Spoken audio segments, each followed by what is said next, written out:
Hi guys, welcome to another audio video, and I'm reading Romans 3 of the King James Version Bible.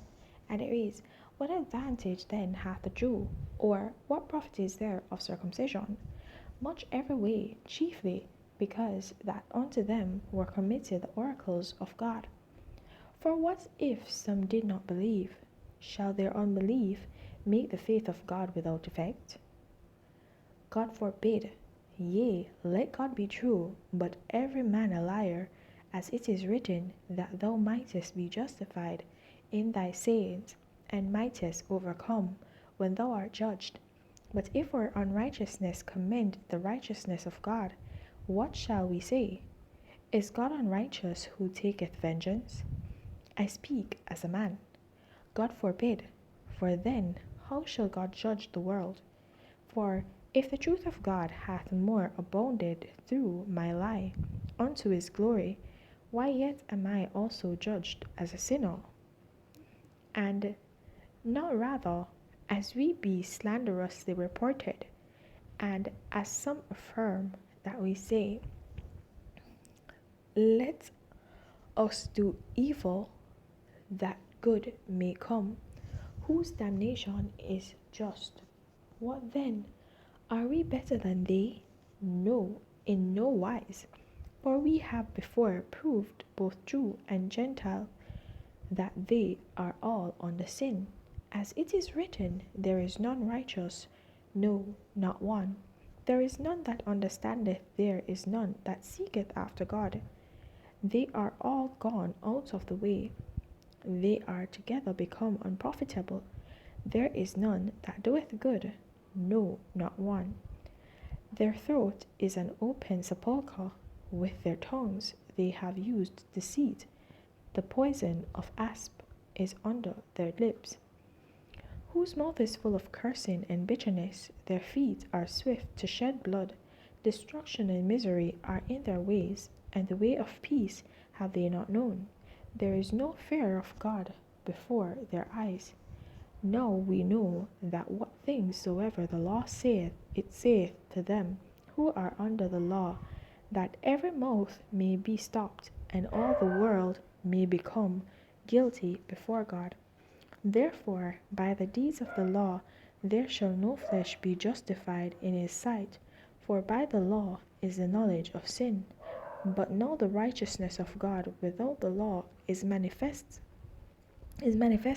being witnessed by the law and the prophets, even the unrighteousness of God, which is by faith of Jesus Christ unto all, and upon all them that believe. For there is no difference, for all have sinned and come short of the glory of God, being justified freely by his grace, through the redemption that is in Christ Jesus, whom God hath set forth to be a propitiation through faith in his blood, to declare his righteousness for the remission of sins that are past through the forbearance of God. To declare, I say, at this time his righteousness, that he might be just and the justifier of him which believeth in Jesus. Where is boasting then? It is excluded. By what law? Of works? Nay, but by the law of faith. Therefore we conclude that a man is justified by faith without the deeds of the law. Is he the God of the Jews only? Is he not also of the Gentiles? Yes, the Gentiles also, seeing it is one God, which shall justify the circumcision by faith and uncircumcision through faith. Do we then make void the law through faith? God forbid. Yea, we establish the law.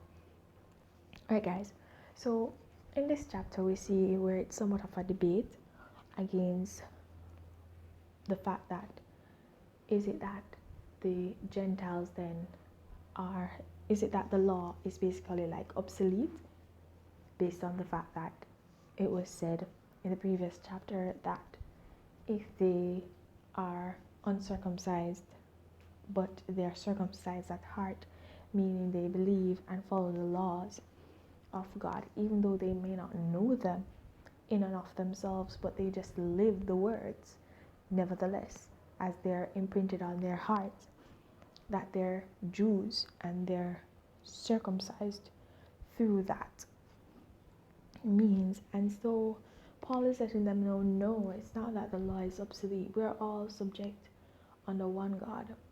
We all fall short of the glory of God. We all err, but it's not to say that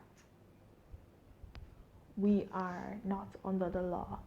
We're not supposed to follow the law. It's just to say, if you were not born into the law and you know not the laws, even though you're not subject to it, you will actually, if you live outside the laws and you do not regard them, then you will be subject to punishment nonetheless. However, if you're outside the law and you live by the law, then you're basically considered a Jew, or basically a child of God, right? But the law still prevails. The law is still there.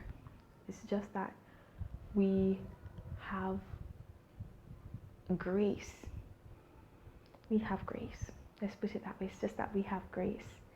So whereas only the Jews were the people of God, He is not just the people for the Jews. He is also our God as well, right? And so that's what's being explained here. Okay, so guys, I'm gonna leave that right there, but please remember to continue to walk in your salvation. And if you've not gained it, then seek it. There's no better time to begin than the present. Have yourselves a blessed day. Bye.